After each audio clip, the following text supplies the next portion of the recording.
What's up, everybody? Rich here from Sword and Shield. Hey, I have mentioned on this channel before that there are a lot of incidences occurring each week at places of worship, but a lot of those unfortunately go unreported. And if they do get reported, it typically stays local news. I actually found two incidences that I thought were worth mentioning over the past couple weeks. The first incident occurred at a church in Texas. The suspect entered the church around 5 o'clock on the 2nd of November, alongside about 100 parishioners celebrating Mass. After services were over, the suspect returned to his vehicle, allegedly pulled a rifle from his trunk, and then locked three gates to the parking lot. He attempted to re-enter the church with his rifle, but he couldn't gain access because the parishioners locked the doors. I couldn't find any more information on motive, but it sounds like the suspect was arrested with that incident. The second incident actually occurred just a few days ago on Sunday around noon. Police were called to the Divine Church of Deliverance and Transformation Holiness in Suffolk, Virginia.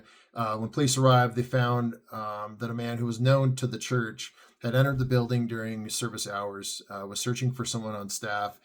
He was carrying a firearm and actually fired a round at or in the direction of one of the staff members.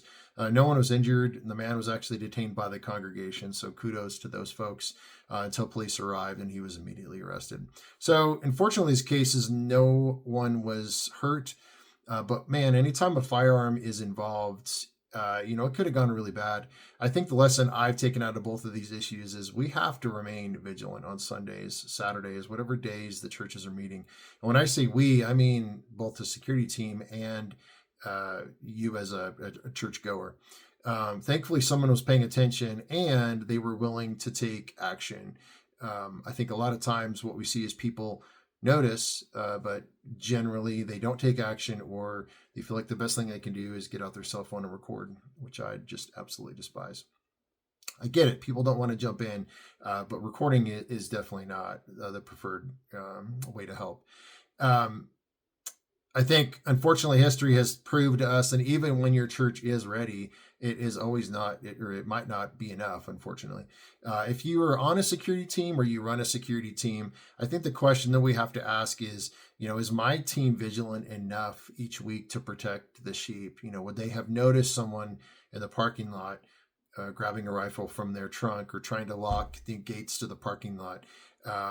Do we have the right people in the right places, and have we talked about these scenarios? I mean, this is exactly why Sword and Shield was created. So how do we prepare for the worst? Well, hey, I appreciate your time today. As a reminder, really the best way to help me, aside from an introduction to someone on your church staff, is liking, commenting, and sharing these videos. I really appreciate if you do that. Well, that's it for today. Stay safe, remain vigilant, and we will see you next week.